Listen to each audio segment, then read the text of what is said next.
No te quedes fuera.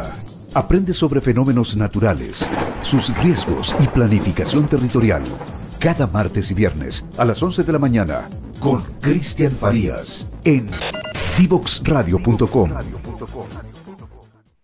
Bien, ya estamos para conversar en esta oportunidad con José Ignacio Guerra. Bienvenido, José Ignacio. Hola Ángel, muchas gracias por la invitación.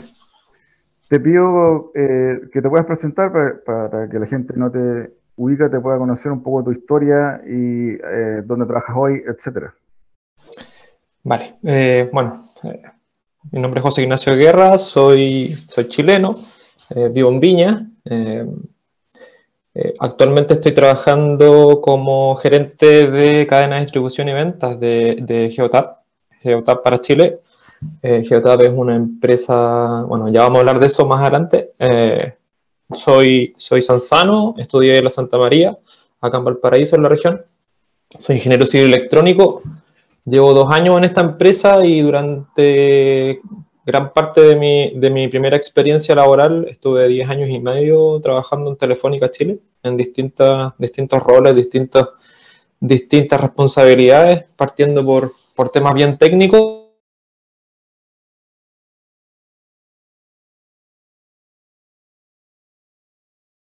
Tengo, bueno, como ingeniero en técnica y luego me fui migrando lentamente hacia los negocios. Me fui pasando al lado oscuro, como dicen algunos ingenieros. Entonces, bueno, ya hace un par de años ya, junto con la pandemia, coincide, estoy trabajando para esta empresa canadiense, así que trabajo de home office y por eso tengo la posibilidad de vivir acá en Viña. José Ignacio, cuéntanos un poquito de esta empresa y a qué se dedica, porque mucha gente todavía no la conoce.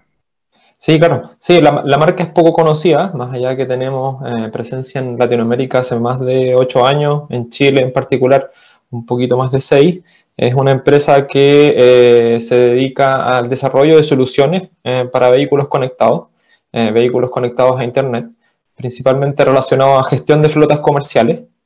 ¿Qué es lo que es la gestión de flotas? Gestión de flotas tiene que ver con el manejo de una flota de vehículos con un sentido comercial, con un sentido de negocio, el manejo, el control, la gestión en todos los aspectos que conlleva la administración de un activo o de un conjunto de activos tan relevantes para una empresa como los vehículos. En este caso pueden ser empresas de transporte, empresas ligadas a la última milla que está muy en boga en este momento, principalmente por el tema del comercio electrónico y la pandemia. Geotab es una empresa canadiense, como dije hace unos momentos. Tenemos 21 años de experiencia o de presencia a nivel mundial. Fue creada en el año 2000. Y al día de hoy es uno de los referentes a nivel mundial en términos de presencia, en términos de capacidad de innovación y de implementación de proyectos a nivel mundial. Tenemos cerca de 2,5 millones de vehículos conectados en el mundo, vehículos conectados a Internet, a través de una plataforma cloud, una plataforma que la verdad es que es bien robusta y permite al usuario, al administrador de flota, al cliente final, gestionar todos los aspectos de esos vehículos en términos de eficiencia, en términos de sustentabilidad también, que seguramente es un tema que vamos a tocar más adelante. Así es. Cuéntanos un poquito de cuál es tu visión respecto de la logística, el sistema logístico hoy en ciudades principalmente. Me toca ver reportes sobre lo que ha significado la cadena de suministros en la pandemia. Hay mucho problema en el mundo en torno a la logística, producto de la pandemia, tanto a nivel de materias primas como de otros procesos.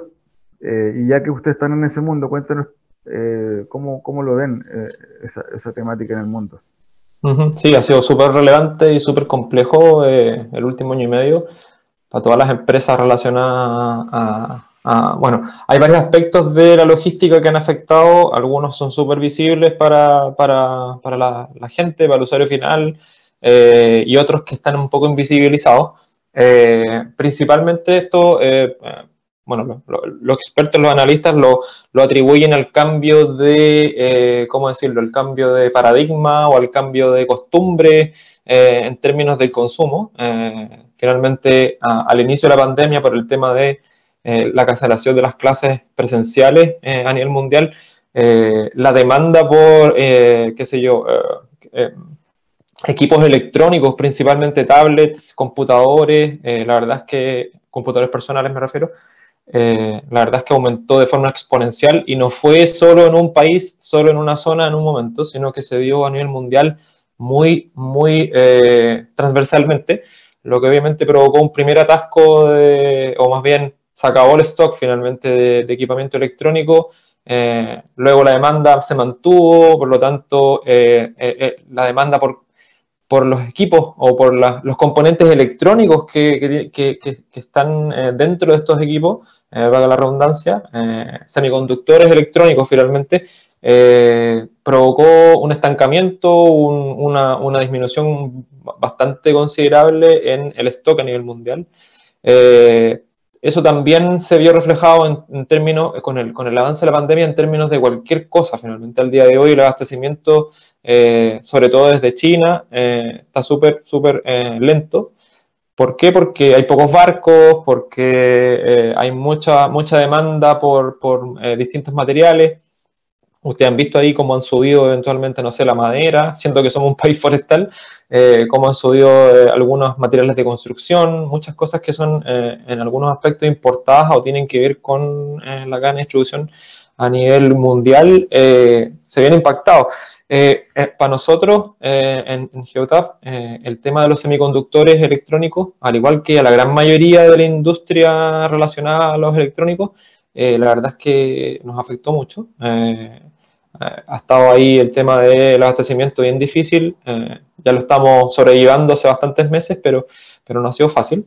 La demanda se mantuvo, somos en términos prácticos una industria que sufrió altos y bajos durante la pandemia, el transporte principalmente, pero es una industria que no paró. Por lo tanto, nuestro resultado, nuestro negocio, no solo el nuestro, sino que el de toda la industria, se mantuvo durante la pandemia. Entonces tuvimos que manejar bien este tema del abastecimiento, cómo poder satisfacer la demanda de los clientes sin demorarnos tanto en abastecerlos con nuestros equipamientos. Lo mismo que, no sé, pues Apple, Samsung, todas las empresas electrónicas también sufrieron de lo mismo. Finalmente, en términos logísticos o de transporte, el tema de los vehículos. O sea, ustedes han visto, ahora recién en Chile la demanda y el valor de los autos usados ha ido bajando un poco, pero hace un par de meses, hace unos 6 meses se consiguió un pic, se logró un pic. ¿Por qué subieron tanto la demanda y el costo de los vehículos usados? Porque no habían vehículos nuevos. O sea, se compró mucho y a la vez esta cadena de abastecimiento un poco quebrada que había a nivel mundial impidió que los vehículos nuevos llegaran a Chile. Entonces, para las empresas de leasing, para las empresas de renting locales y a nivel mundial, la verdad es que también fue un año muy complejo porque no les llegaron vehículos, no pudieron renovar su flota, más allá de que estuvieron parados con la pandemia.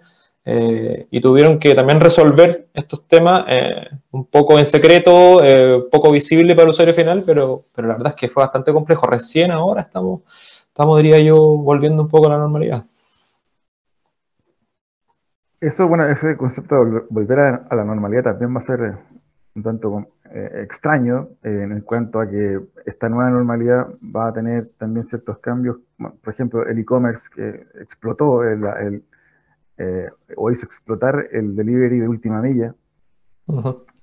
Por ejemplo, también la compra online. Por ejemplo, también la manera en que las personas se movilizan dentro de una ciudad, o las empresas también mueven sus productos de un punto A a punto B. Y ahí, para entrar en materia, cuéntanos un poquito cómo han visto que la pandemia ha impactado en la movilidad dentro de las ciudades. Vale. Ahí incluso para mí de repente es interesante o difícil de diferenciar los conceptos de movilidad y transporte.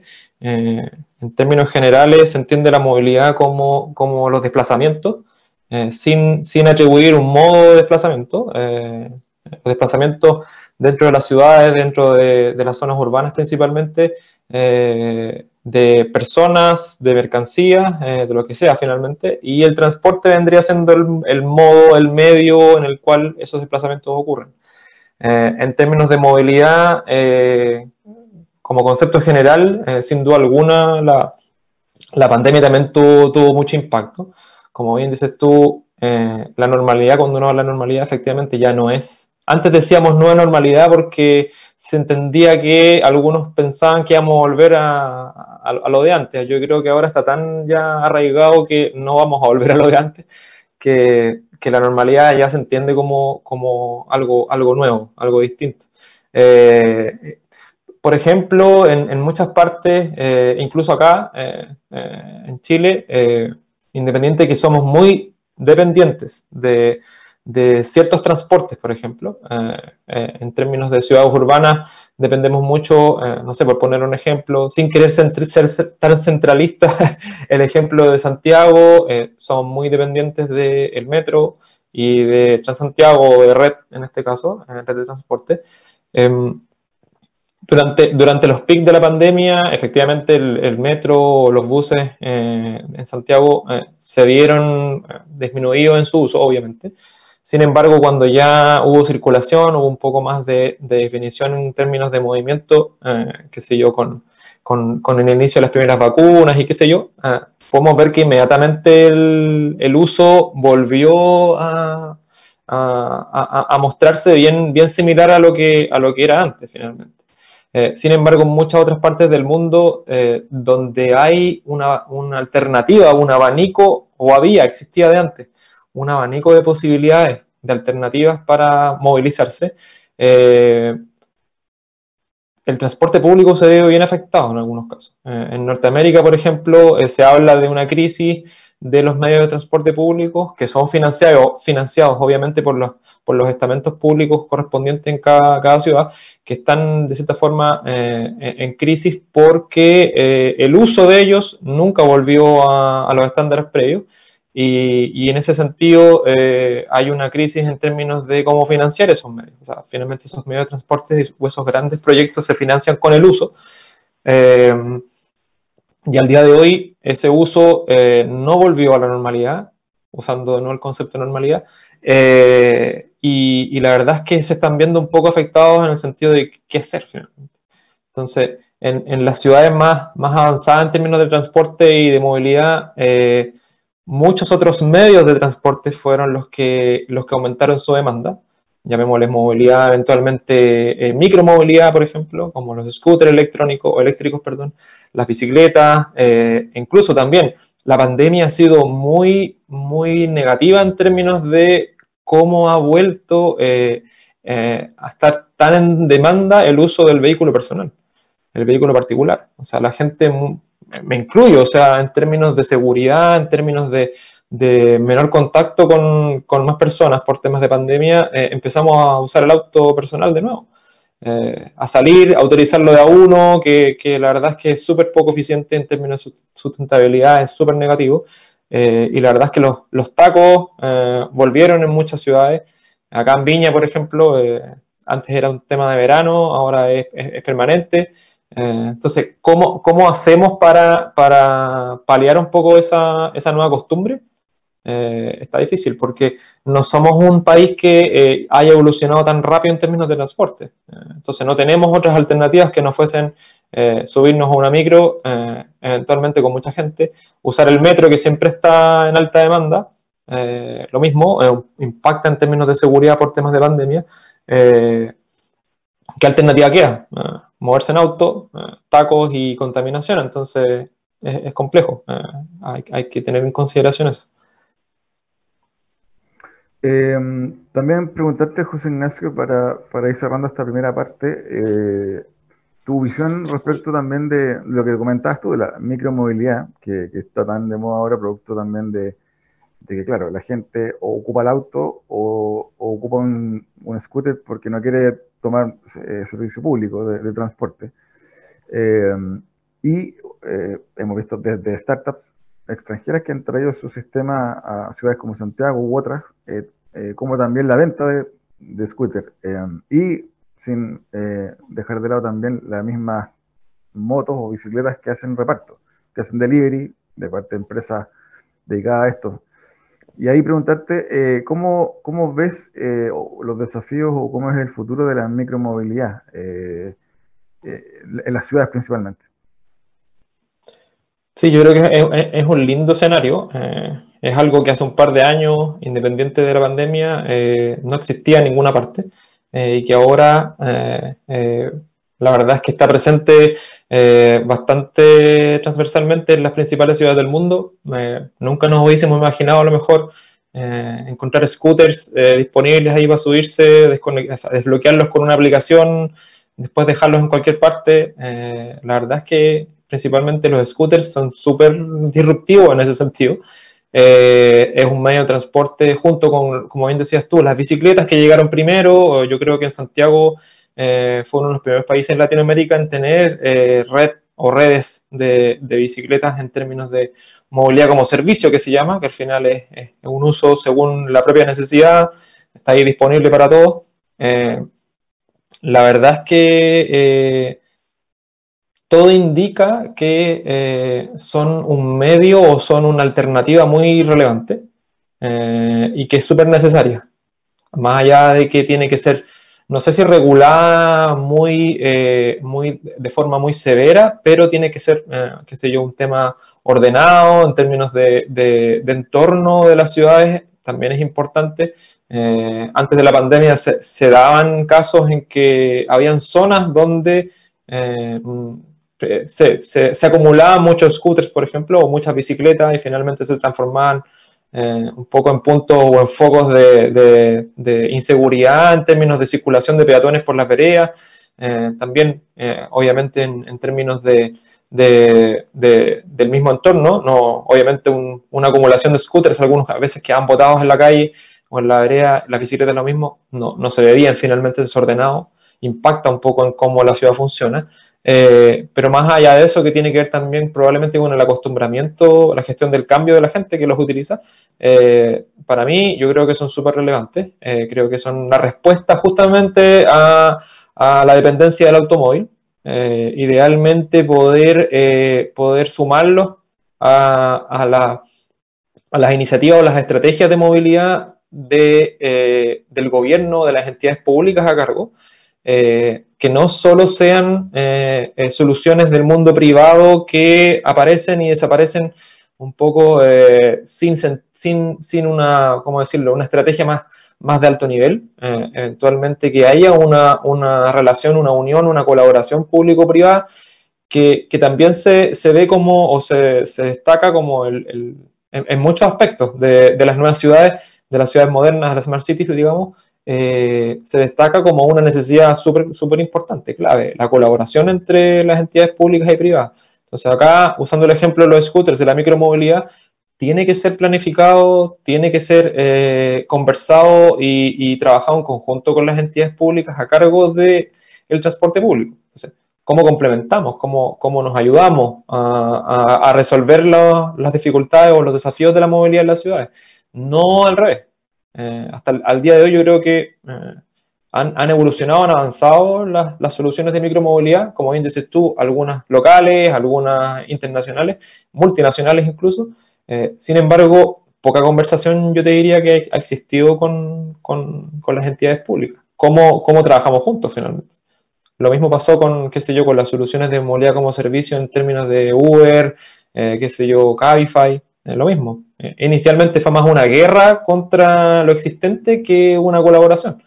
Ahora, al día de hoy, están súper arraigadas, pero costó, en muchas ciudades costó mucho. Yo creo que esto debiese ser más trabajado en conjunto en términos de sustentabilidad principalmente, de movilidad inteligente, de cómo hacemos las cosas de forma planificada para que sean escalables y robustas en el tiempo, sin duda. José Ignacio, te quiero invitar a una breve pausa musical. Vamos a estar al regreso conversando sobre la empresa en la que te toca estar hoy, Geotab, y también sobre los desafíos de la movilidad y transporte. El regreso de esta pausa, seguimos con José Ignacio Guerra. No te quedes fuera. Conversaciones de educación, aprendizaje y tecnología. Cada lunes y miércoles a las 15 horas con Nicolás Soto en Tareas de Tecnología. Somos divoxradio.com.